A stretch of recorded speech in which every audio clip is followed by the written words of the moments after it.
اسی طرح ان کی بیویاں اور ان کے بچے بھی اپنے ساس سسر سے یا اپنے دادی دادا سے بات کرتے ہیں، وہی انداز ہوتا ہے۔ اور پھر یہ بھی یاد رکھیں کہ آئندہ پھر یہ چیز کنٹینیو ہوتی ہے۔ بچے جو ہیں وہ سائلنٹ اسپیکٹیٹرز ہوتے ہیں، خاموش تماشائی ہوتے ہیں، وہ دیکھ رہے ہوتے ہیں کہ ہمارے ابو ہماری امی اپنے والدین سے کس ٹون میں کس لہجے میں بات کرتے ہیں، کس طرح ان کو ٹریٹ کرتے ہیں۔ اسپنج کی طرح وہ سب ایبزارب کر رہے ہوتے ہیں، جذب کر رہے ہوتے ہیں، اور جب وقت آئے گا اسی طرح سے بچے پھر اپنے والدین سے بات کریں گے جس طرح انہوں نے ان کو اپنے والدین سے بات کرتے ہوئے دیکھا تھا۔ کسی خاتون نے بڑا عبرتناک قصہ سنایا، کہنے لگی کہ کچھ لوگ تھے وہ بدسلوکی کرتے تھے اپنے والد کے ساتھ، حتیٰ کہ کمرہ بھی نہیں دیا ہوا تھا، بس ایک برآمدہ سا تھا، اس میں چارپائی ان کی پھینک دی تھی اور ایک پھٹی ہوئی چادر وہ اوڑھ کر لیٹے رہتے تھے۔ جب انتقال ہو گیا والد کا تو دیکھا کہ چھوٹا سا بچہ اپنے دادا کی چادر اٹھا کر لے جا رہا ہے، تو اس سے پوچھا کہ تم کیا کر رہے ہو؟ اس نے اپنے والد سے کہا کہ جب آپ بوڑھے ہو جائیں گے نا تو میں آپ کے لیے اس کو رکھ رہا ہوں، میں آپ کو اڑاؤں گا۔ یہ ہوتا ہے، ہمیں بہت محتاط ہونے کی ضرورت ہے کہ ہم اپنے بزرگوں کے ساتھ کس انداز میں بات کرتے ہیں۔ اللہ تو جو دیکھ رہا ہے سو دیکھ رہا ہے، آخرت کا معاملہ اپنی جگہ، دنیا میں بھی یہ چیز انسان کے سامنے آ جاتی ہے۔ فلما ان جاء البشیر القاہ علی وجہہ فارتد بصیرا، پھر جب خوشخبری لانے والا آیا تو اس نے یوسف علیہ السلام کا قمیص یعقوب علیہ السلام کے چہرے پر ڈال دیا اور یکا یک ان کی بینائی واپس آ گئی۔ تب انہوں نے کہا، میں تم سے کہتا نہ تھا میں اللہ کی طرف سے جو کچھ جانتا ہوں وہ تم نہیں جانتے؟ سب بول اٹھے، ابا جان آپ ہمارے گناہوں کی بخشش کے لیے دعا کیجیے، ہم واقعی خطا کار تھے۔ انہوں نے کہا، میں اپنے رب سے تمہارے لیے معافی کی درخواست کروں گا، وہ بڑا معاف کرنے والا اور رحم فرمانے والا ہے۔ دیکھیں آخری وقت تک مایوس نہیں ہوئے نا یعقوب علیہ السلام۔ کہا تھا نا کہ اللہ کی رحمت سے تو کافر مایوس ہوتے ہیں۔ جب انسان اللہ کی رحمت سے مایوس ہو جاتا ہے تو وہ در در کھٹکھٹانے لگتا ہے، پھر وہ شرک میں مبتلا ہو سکتا ہے۔ تو اللہ کے ہاں دیر ہے اندھیر نہیں، اپنے وقت پر اللہ تعالیٰ کام کرتا ہے، لیکن ایسا نہیں ہو سکتا کہ اللہ سنے نہ۔ فلما دخلوا علی یوسف آوى الیہ ابویہ وقال ادخلوا مصر ان شاء اللہ آمنین، پھر جب یہ لوگ یوسف علیہ السلام کے پاس پہنچے تو انہوں نے اپنے والدین کو اپنے ساتھ بٹھا لیا اور سب یعنی کنبے والوں سے کہا کہ چلو اب شہر میں چلو، اللہ نے چاہا تو امن چین سے رہو گے۔ انہوں نے اپنے والدین کو اٹھا کر اپنے پاس تخت پر بٹھایا اور سب ان کے آگے بے اختیار سجدے میں جھک گئے۔ اب یہ کیا ہے؟ یہ سجدہ سجدہ تعظیمی، اسلام نے اس کو مطلقاً حرام قرار دے دیا۔ ہم پہ تو اب اسلامی شریعت نافذ ہوتی ہے، لگتی ہے، اور اس سجدے میں بھی کئی اقوال آپ کو ملیں گے۔ کچھ لوگ کہتے ہیں کہ فقط تھوڑے سے جھک گئے تھے ذرا ادب کے طور پہ، لیکن اسلام میں تھوڑا سا جھکنا وہ تو اجازت ہے، جیسے ہم بزرگوں کے سامنے ذرا سر اپنا جھکا دیتے ہیں وہ ٹھیک ہے، لیکن رکوع کی حد تک جھک جانا یا بالکل ہی سجدے میں چلے جانا اس کی قطعاً اجازت نہیں۔ نہ سجدہ عبادت کسی کے لیے اب حلال رہا ہے اور نہ سجدہ تعظیمی۔ وقالا، یوسف علیہ السلام نے کہا، ابا جان یہ تعبیر ہے میرے اس خواب کی جو میں نے پہلے دیکھا تھا، میرے رب نے اسے حقیقت بنا دیا۔ اس کا احسان ہے کہ اس نے مجھے قید خانے سے نکالا اور آپ لوگوں کو صحرا سے لا کر مجھ سے ملا دیا، حالانکہ شیطان میرے اور میرے بھائیوں کے درمیان فساد ڈال چکا تھا۔ واقعہ یہ ہے میرا رب غیر محسوس تدبیروں سے اپنی مشیت پوری کرتا ہے، بے شک وہ علیم اور حکیم ہے۔ اب یہاں پر یوسف علیہ السلام اپنی زندگی کا تذکرہ کر رہے ہیں، تو ان کی زندگی وہ ہم ذرا دیکھیں، تجزیہ کریں تو 3 ادوار آتے ہیں جس میں کہ مشکلات اور مصائب ان پر آئی تھیں۔ پہلا دور تھا بھائیوں کے ظلم کا، اس کا تو انہوں نے قطعاً ذکر ہی نہیں کیا یہاں پر، اس لیے کہ وہ کہہ چکے تھے لا تثریب علیکم اليوم، معاف کرنے کے بعد پھر کسی کو اس کا عیب اس کا قصور جتاتے رہنا یہ نہ معاف کرنے کے برابر ہے۔ بار بار کہا کہ ہاں معاف تو کر دیا لیکن یاد ہے تم نے کیا کیا تھا؟ خیر میں نے معاف کیا، ہاں میں نے معاف تو کر دیا لیکن میں بھولوں گی نہیں تم نے کیا کیا تھا۔ تو یہ معاف کرنا نہ ہوا، ذکر ہی نہیں کیا اس چیز کا کہ بھائیوں نے ظلم کیا، اور اس کے بعد جیل میں ان کو جانا پڑا تھا اس کا بھی ذکر نہیں کر رہے، داخلے کا ذکر نہیں کر رہے، نکلنے کا ذکر کر رہے ہیں، اور پھر ماں باپ سے جدائی کا ذکر نہیں کر رہے بلکہ ماں باپ سے ملنے کا ذکر کر رہے ہیں، خاندان سے ملنے کا ذکر کر رہے ہیں۔ تو یہ بھی نعمت کا شکر ہے۔ نعمت مل جانے کے بعد پچھلی تکلیفوں کو یاد کرتے رہنا یہ بڑی ناشکری ہے۔ جب اللہ تعالی حالات بدل دے، پلٹ دے، بھلائیاں لے آئے تو انسان اب پچھلی تکلیفوں کا، آزمائشوں کا، اذیتوں کا بالکل ذکر نہ کرے. ربی قد آتیتنی من الملک وعلمتنی من تاویل الاحادیث فاطر السماوات والارض انت ولی فی الدنیا والآخرہ توفنی مسلما والحقنی بالصالحین. اے میرے رب، تو نے مجھے حکومت بخشی اور مجھ کو باتوں کی تہ تک پہنچنا سکھایا. زمین و آسمان کے بنانے والے تو ہی دنیا اور آخرت میں میرا سرپرست ہے. میرا خاتمہ اسلام پر کر. توفنی مسلمن. یہ دیکھیں کتنی پیاری دعا ہے کہ یہ غرہ نہیں ہے کہ میں تو اب تک اتنا نیک رہا تو آئندہ بھی آف کورس نیک رہوں گا. یہ آف کورس نہیں ہوتا مومن کی زندگی میں. وہ ڈرتا ہے، اہدنا الصراط المستقیم کی دعا کرتا رہتا ہے کہ اللہ اب تک تو نے توفیق دی نیکی کی، اللہ آئندہ بھی تو اس پر قائم رکھ. اور انجام کار مجھے صالحین کے ساتھ ملا، آخرت میں بھی یعنی صالح لوگوں کے ساتھ جنت میں، اور دنیا میں بھی نیک صحبت کی دعا کی گئی ہے کہ اللہ نیک صحبت میں مجھ کو رکھ. جب انسان نیک صحبت میں رہتا ہے تو ٹیمپٹیشنز نہیں آتی، آزمائشیں نہیں آتی، گناہوں سے بچنا آسان ہوتا ہے اور نیکیاں کرنا بھی آسان ہوتا ہے.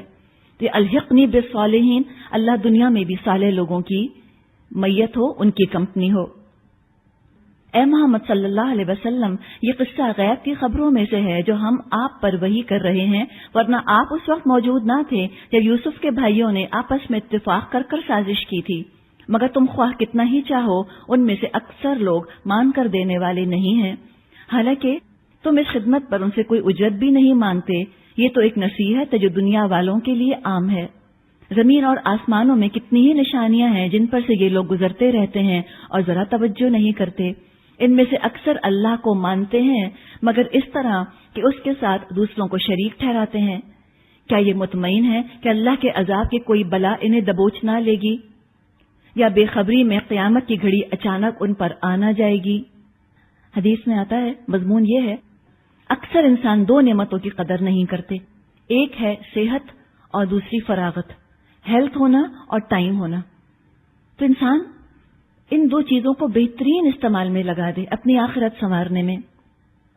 قل هذه سبیلی ادعو الی اللہ علی بصیرۃ انا ومن اتبعنی وسبحان اللہ وما انا من المشرکین. تم ان سے صاف کہہ دو، میرا راستہ تو یہ ہے، میں اللہ کی طرف بلاتا ہوں، میں خود بھی پوری روشنی میں اپنا راستہ دیکھ رہا ہوں اور میرے ساتھی بھی، اور اللہ پاک ہے اور شرک کرنے والوں سے میرا کوئی واسطہ نہیں. اللہ بصیرتن، کانشیسلی، شعور کے ساتھ میں اس سیدھے راستے پہ چل رہا ہوں. آج ہم کو بھی شعوری ایمان کی ضرورت ہے. ہم بورن مسلمز تو ہیں، ہمیں وراثت میں اسلام مل تو گیا، لیکن آج ہم کو بورن اگین مسلمز ہونے کی ضرورت ہے. آج ہم کو شعور کے ساتھ اس آئیڈیالوجی کو جاننے کی ضرورت ہے، اس عقیدے کو جاننے کی ضرورت ہے جس کی بنا پر ہم اپنے آپ کو مسلمان کہتے ہیں، تاکہ ہمارے عمل کے اندر پختگی اور درستگی آئے. وما ارسلنا من قبلک الا رجالا نوحی الیہم من اہل القری. اے محمد صلی اللہ علیہ وسلم، آپ سے پہلے ہم نے جو پیغمبر بھیجے تھے وہ سب بھی انسان ہی تھے اور انہی بستیوں کے رہنے والوں میں سے تھے، اور انہی کی طرف ہم وہی بھیجتے رہے ہیں. پھر کیا یہ لوگ زمین میں چلے پھرے نہیں ہیں کہ ان قوموں کا انجام ان کو نظر آ جاتا جو ان سے پہلے گزر چکی؟ یقیناً آخرت کا گھر ان لوگوں کے لیے اور زیادہ بہتر ہے جنہوں نے تقوی کی روش اختیار کی. کیا اب بھی تم لوگ نہ سمجھو گے؟ پیغمبروں کے ساتھ یہی ہوتا رہا کہ وہ مدتوں نصیحت کرتے رہے اور لوگوں نے نہ سنا، یہاں تک کہ جب پیغمبر لوگوں سے مایوس ہو گئے اور لوگوں نے بھی سمجھ لیا کہ ان سے جھوٹ بولا گیا تھا، تو یکایک ہماری مدد پیغمبروں کو پہنچ گئی. پھر جب ایسا موقع آ جاتا ہے تو ہمارا قاعدہ یہ ہے کہ جسے ہم چاہتے ہیں بچا لیتے ہیں، اور مجرموں پر سے تو ہمارا عذاب ٹالا ہی نہیں جا سکتا. اگلے لوگوں کے ان قصوں میں عقل اور ہوش رکھنے والوں کے لیے عبرت ہے. جو کچھ قرآن میں بیان کیا جا رہا ہے یہ بناوٹی باتیں نہیں ہیں، وَلَٰكِن تَصْدِيقَ الَّذِي بَيْنَ يَدَيْهِ وَتَفْصِيلَ كُلِّ شَيْءٍ وَهُدًى وَرَحْمَةً لِقَوْمٍ يُؤْمِنُونَ. مگر جو کتابیں اس سے پہلے آئی ہوئی ہیں انہی کی تصدیق ہے اور ہر چیز کی تفصیل اور ایمان لانے والوں کے لیے ہدایت اور رحمت.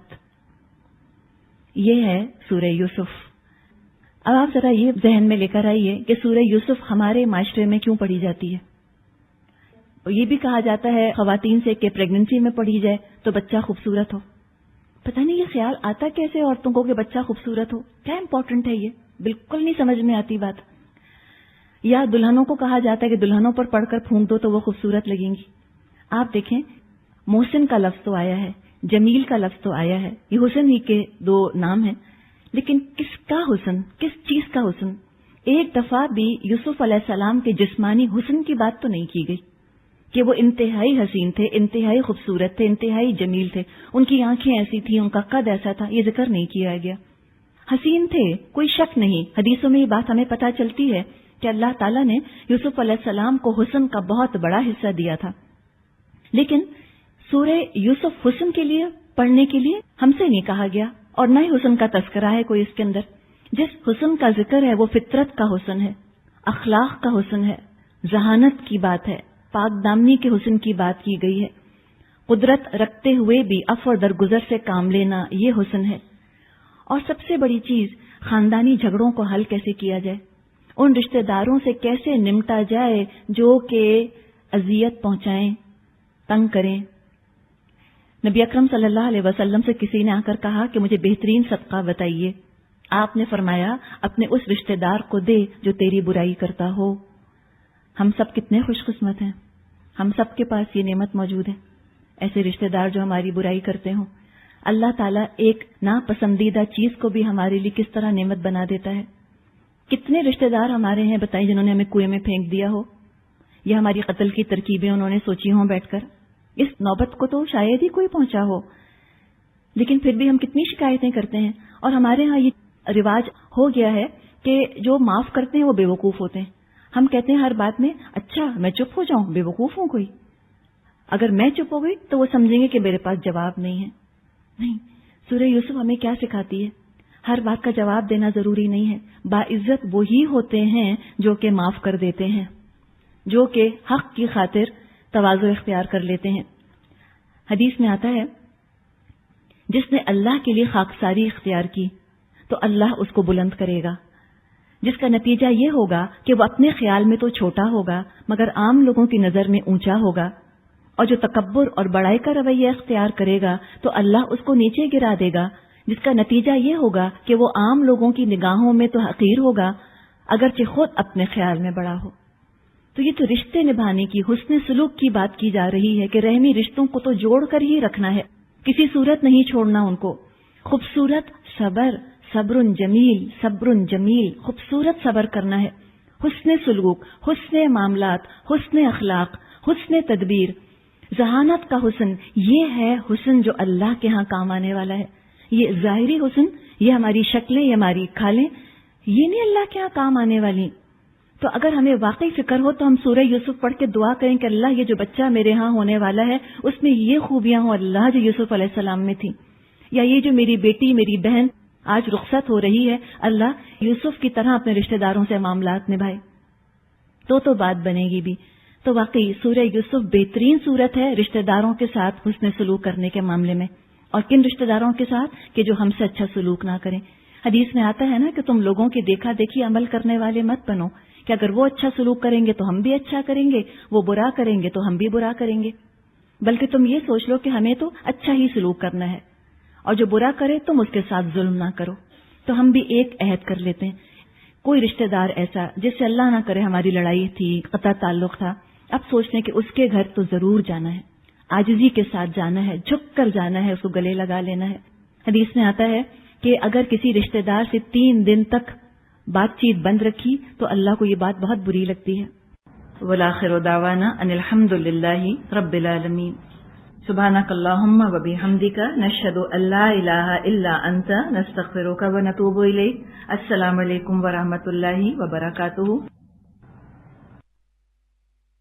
بسم اللہ الرحمن الرحیم. الف لام را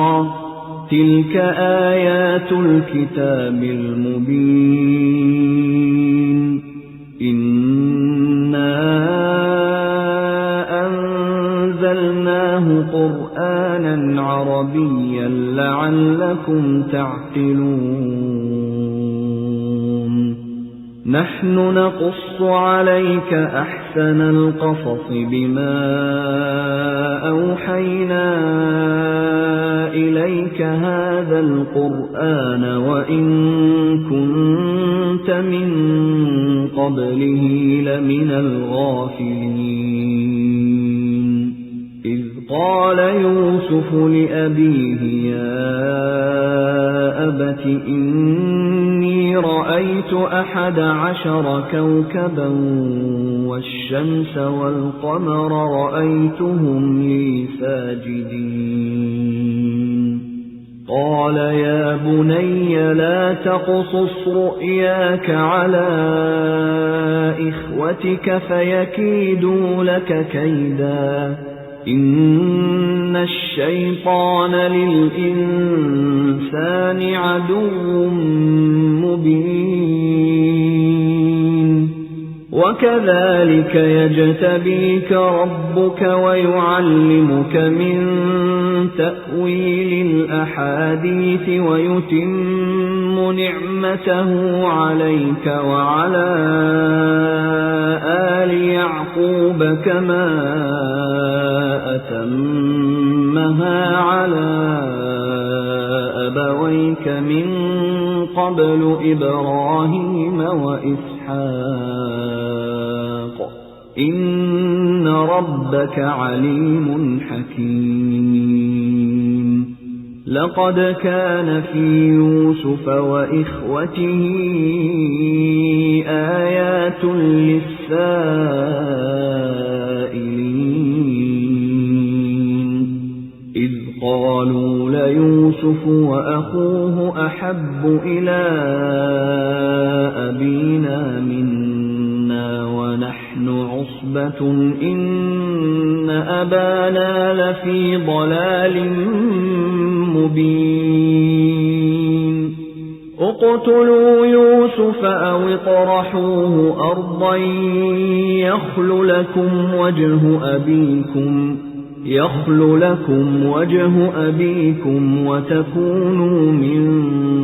بعده قوما صالحين قال قائل منهم لا تقتلوا يوسف وألقوه في غيابة الجب يلتقطه بعض السيارة إن كنتم فاعلين قالوا يا أبانا ما لك لا تأمنا على يوسف وإنا له لناصحون أرسله معنا غدا يرتع ويلعب وإنا له لحافظون قال إني ليحزنني أن تذهبوا به وأخاف أن يأكله الذئب وأنتم عنه غافلون قالوا لئن أكله الذئب ونحن عصبة إنا إذا لخاسرون فلما ذهبوا به وأجمعوا أن يجعلوه في غيابة الجب وأوحينا إليه لتنبئنهم بأمرهم هذا وهم لا يشعرون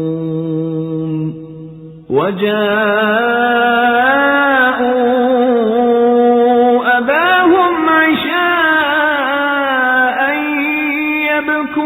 يبكون قالوا يا أبانا إنا ذهبنا نستبق وتركنا يوسف عند متاعنا فأكله الذئب وما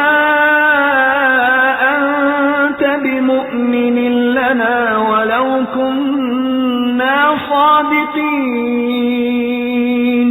وجاءوا على قميصه بدم كذب قال بل سولت لكم أنفسكم أمرا فصبر جميل والله المستعان على ما تصفون وجاءت سيارة فأرسلوا واردهم فأدلى دلوه قال يا بشرى هذا غلام وأسروه بضاعة والله عليم بما يعملون وشروه بثمن بخس دراهم معدودة وكانوا فيه من الزاهدين وقال الذي اشتراه من مصر لامرأته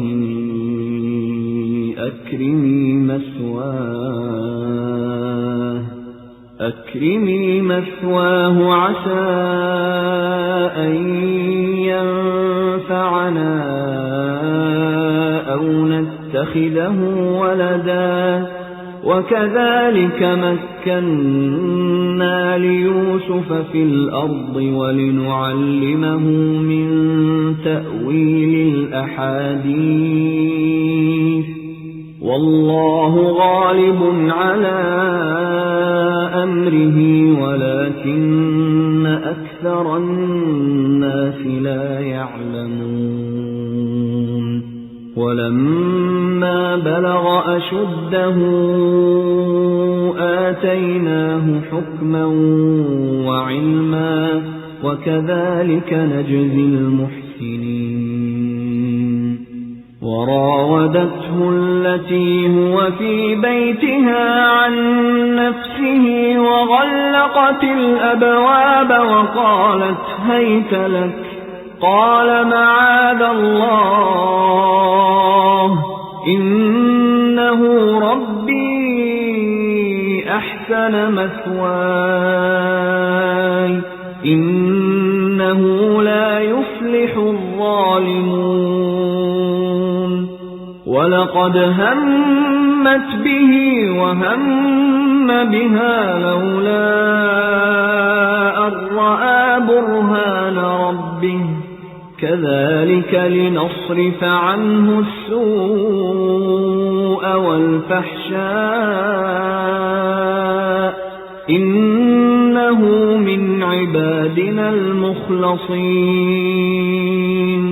واستبق الباب وقدت قميصه من دبر وألف يا سيدها لدى الباب قالت ما جزاء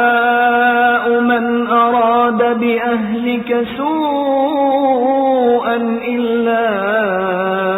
أن يسجن أو عذاب أليم قال هي راودتني عن نفسي وشهد شاهد من أهلها إن كان قميصه قد من قبل فصدقت وهو من الكاذبين وإن كان قميصه قد من دبر فكذبت وهو من الصادقين فلما رأى قميصه قد من دبر قال إنه من كيدكن إن كيدكن عظيم يوسف أعرض عن هذا واستغفري لذنبك إنك كنت من الخاطئين وقال نسوة في المدينة امرأة العزيز تراود فتاها عن نفسه قد شغفها حبا إنا لنراها في ضلال مبين فلما سمعت بمكرهن أرسلت إليهن وأعتدت لهن متكأ وآتت كل واحدة منهن سكينا وقالت اخرج عليهن فلما رأينه أكبرنه وقطعن أيديهن وقلن حاش لله ما هذا بشرا إن هذا إلا ملك كريم قالت فذلكن الذي لمتنني فيه ولقد راودته عن نفسه فاستعصم ولئن لم يفعل ما آمره ليسجنن وليكونن من الصاغرين قال رب السجن أحب إلي مما يدعونني إليه وإلا تصرف عني كيدهن أصب إليهن وأكن من الجاهلين فاستجاب له ربه فصرف عنه كيدهن إنه هو السميع العليم ثم بدا لهم من بعد ما رأوا الآيات ليسجننه حتى حين ودخل معه السجن فتيان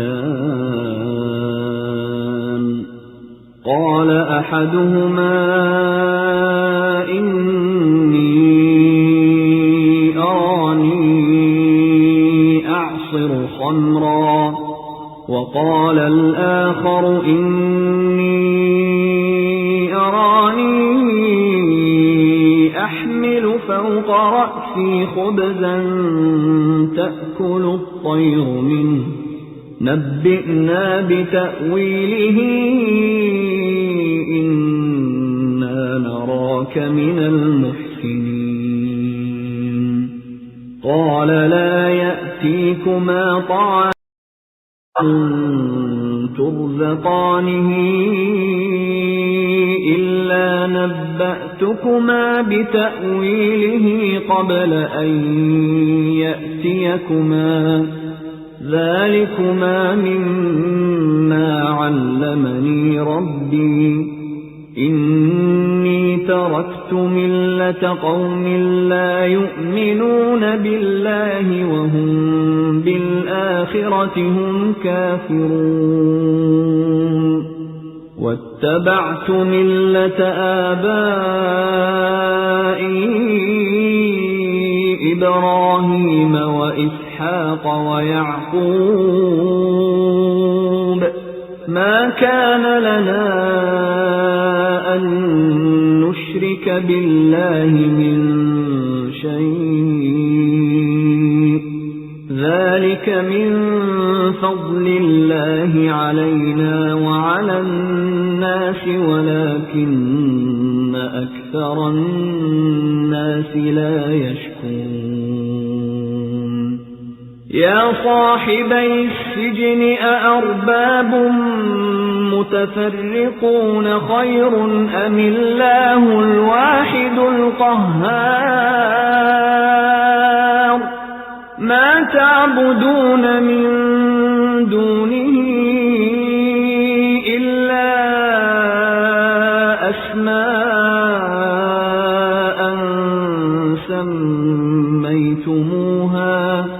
سميتموها أنتم وآباؤكم ما أنزل الله بها من سلطان إن الحكم إلا لله أمر ألا تعبدوا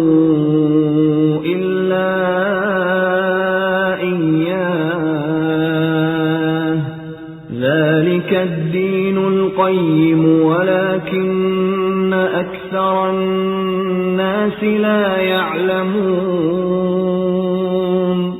يا صاحبي السجن أما أحدكما فيسقي ربه خمرا وأما الآخر فيصلب فتأكل الطير من رأسه قضي الأمر الذي فيه تستفتيان وقال للذي ظن أنه ناج منهما اذكرني عند ربك فأنساه الشيطان ذكر ربه فلبث في السجن 10 سنين وقال الملك إني أرى 7 بقرات سمان يأكلهن 7 عجاف و7 سنبلات خضر وأخر يابسات يا أيها الملأ أفتوني في رؤياي إن كنتم للرؤيا تعبرون قالوا أضغاث أحلام وما نحن بتأويل الأحلام بعالمين وقال الذي نجا منهما وادكر بعد أمة أنا أنبئكم بتأويله فأرسلون يوسف أيها الصديق أفتنا في 7 بقرات سمان يأكلهن 7 عجاف و7 سنبلات خضر وأخر يابسات لعلي أرجع إلى الناس لعلهم يعلمون قال تزرعون 7 سنين دأبا فما حصدتم فذروه في سنبله إلا قليلا مما تأكلون ثم يأتي من بعد ذلك 7 شداد يأكلن ما قدمتم لهن إلا قليلا مما تحصنون ثم يأتي من بعد ذلك عام فيه يغاث الناس وفيه يعصرون وقال الملك ائتوني به فلما جاءه الرسول قال ارجع إلى ربك فاسأله ما بال النسوة اللاتي قطعن أيديهن إن ربي بكيدهن عليم قال ما خطبكن إذ راوتن يوسف عن نفسه قلنا حاش لله ما علمنا عليه من سوء قالت امرأة العزيز الآن حصحص حصى الحق أنا راودته عن نفسه وإنه لمن الصادقين ذلك ليعلم أني لم أخنه بالغيب وأن الله لا يهدي كيد الخائنين وما أبرئ نفسي إن النفس لأمارة بالسوء إلا ما رحم ربي إن ربي غفور رحيم وقال الملك ائتوني به أستخلصه لنفسي فلما كلمه قال إنك اليوم لدينا مكين أمين قال اجعلني على خزائن الأرض إني حفيظ عليم وكذلك مكنا ليوسف في الأرض يتبوأ منها حيث يشاء نصيب برحمتنا من نشاء ولا نضيع أجر المحسنين ولأجر الآخرة خير للذين آمنوا وكانوا يتقون وجاء إخوة يوسف فدخلوا عليه فعرفهم وهم له منكرون ولما جهزهم بجهازهم قال ائتوني بأخ لكم من أبيكم ألا ترون أني أوفي الكيل وأنا خير المنزلين فإن لم تأتوني به فلا كيل لكم عندي ولا تقربون قالوا سنراود عنه أباه وإنا لفاعلون وقال لفتيانه اجعلوا بضاعتهم في رحالهم لعلهم يعرفونها إذا انقلبوا إلى أهلهم لعلهم يرجعون فلما رجعوا إلى أبيهم قالوا يا أبانا منع منا الكيل فأرسل معنا أخانا نكتل وإنا له لحافظون قال هل آمنكم عليه إلا كما أمنتكم على أخيه من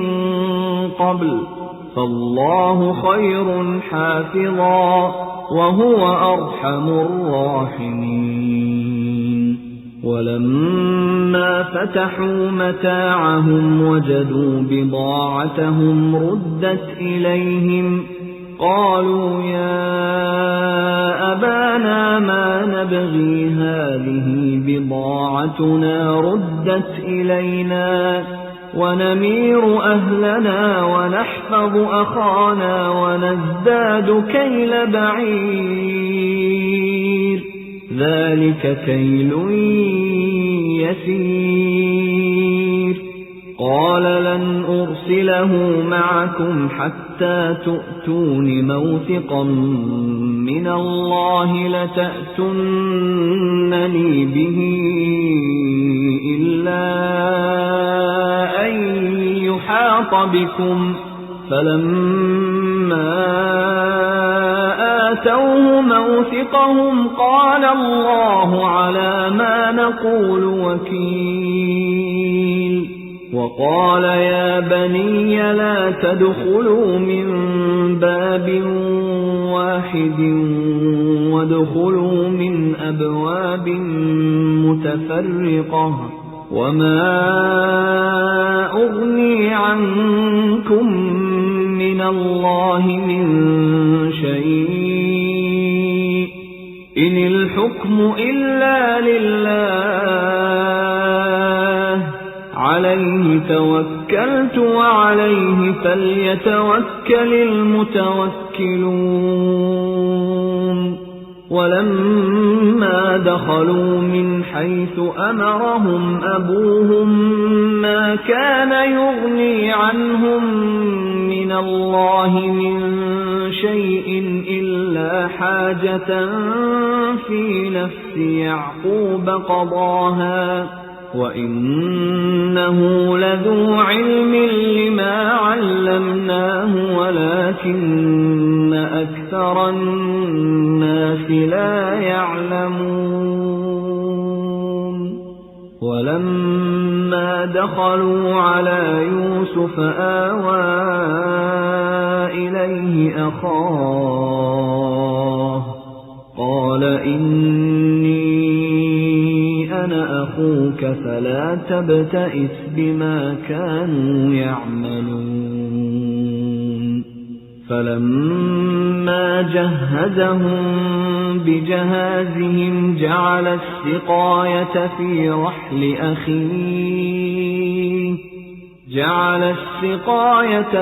رحل أخيه ثم أذن مؤذن أيتها العير إنكم لسارقون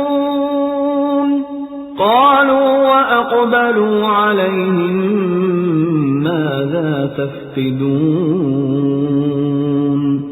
قالوا نفقد صواع الملك ولمن جاء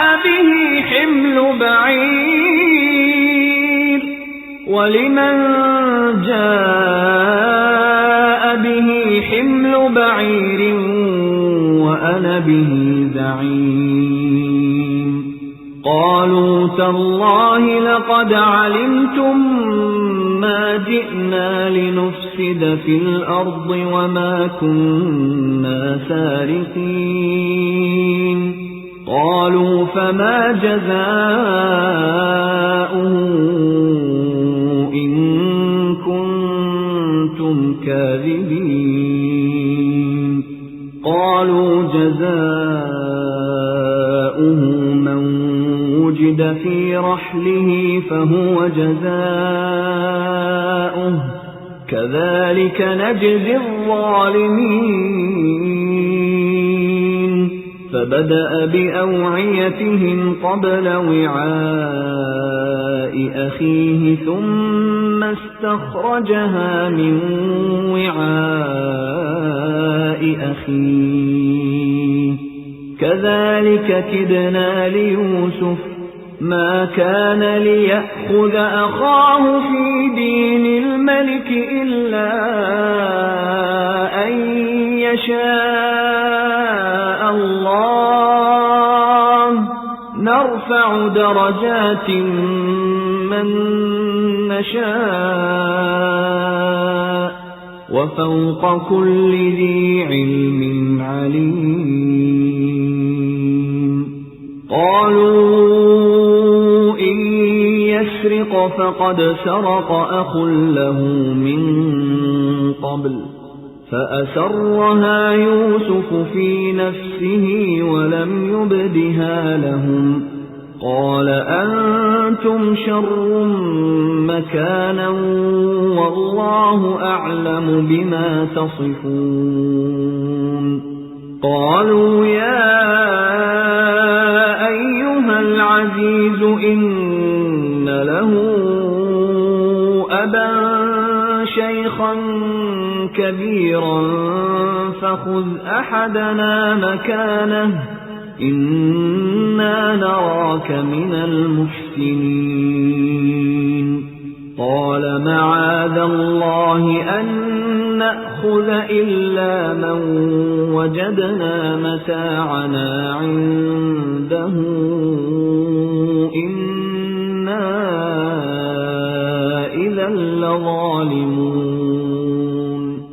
فلما استيئسوا منه خلصوا نجيا قال كبيرهم ألم تعلموا أن أباكم قد أخذ عليكم موثقا من الله ومن قبل ما فرطتم في يوسف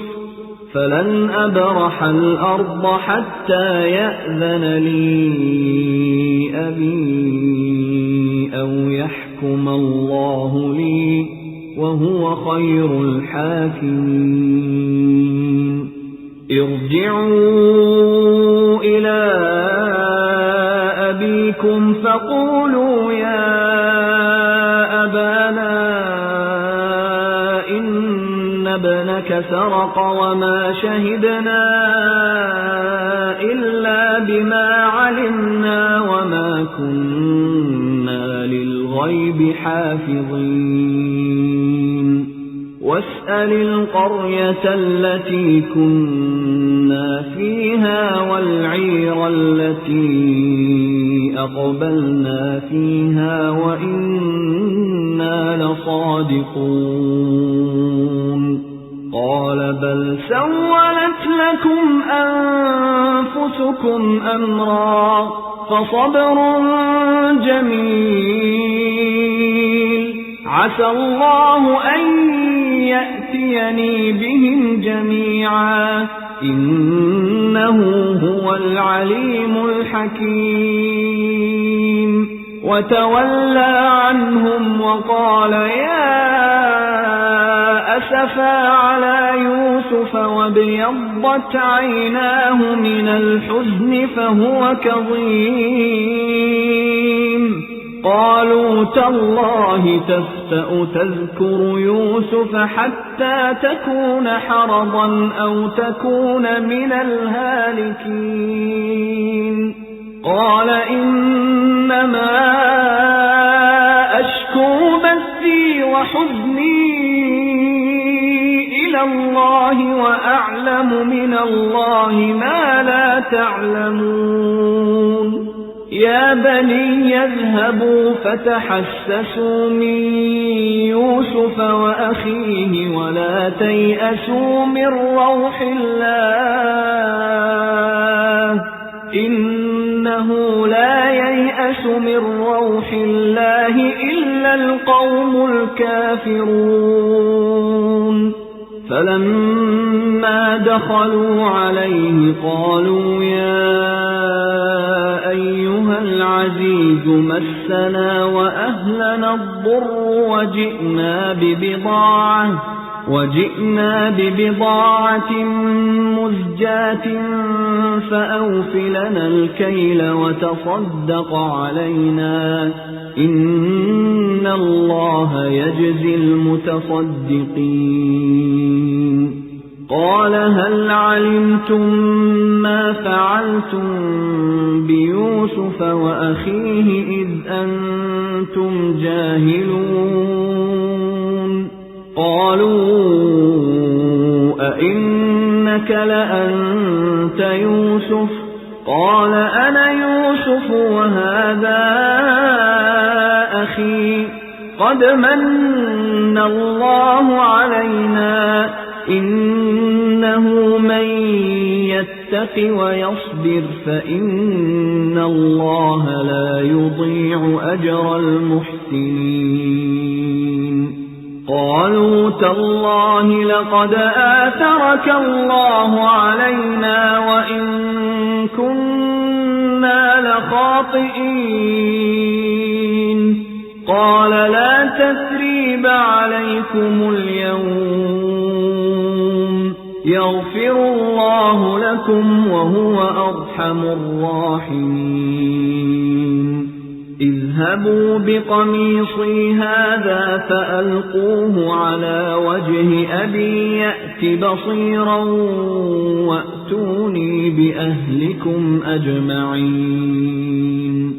ولما فصلت العير قال أبوهم إني لأجد ريح يوسف لولا أن تفندون يفندون قالوا تالله إنك لفي ضلالك القديم فلما أن جاء البشير ألقاه على وجهه فارتد بصيرا قال ألم أقل لكم إني أعلم من الله ما لا تعلمون قالوا يا أبانا استغفر لنا ذنوبنا إنا كنا خاطئين قال سوف أستغفر لكم ربي إنه هو الغفور الرحيم فلما دخلوا على يوسف آوى إليه أبويه وقال ادخلوا مصر إن شاء الله آمنين ورفع أبويه على العرش وخروا له سجدا وقال يا أبت هذا تأويل رؤياي من قبل قد جعلها ربي حقا وقد أحسن بي إذ أخرجني من السجن وجاء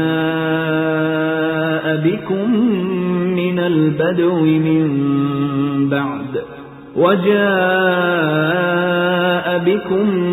من البدو من بعد أن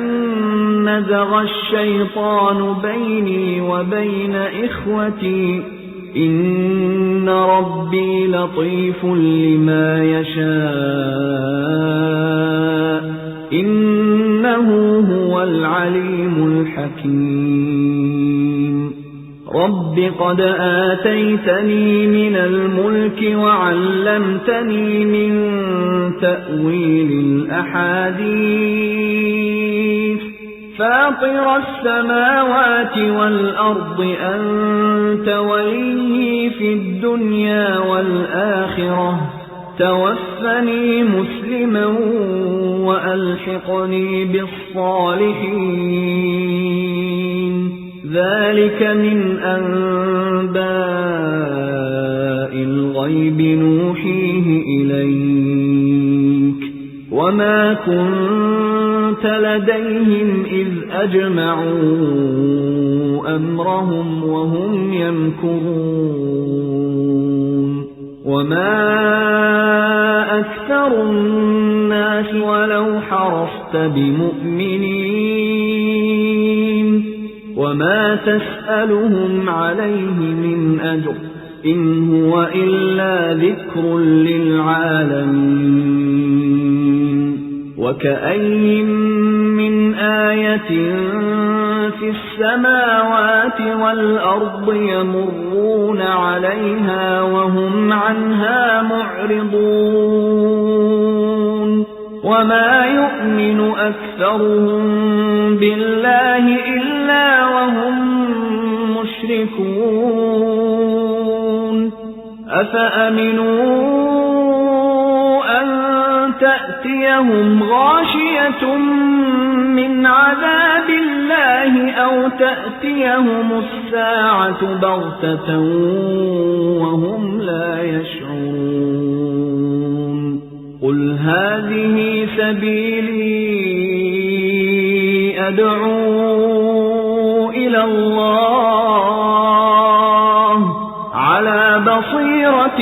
أنا ومن اتبعني وسبحان الله وما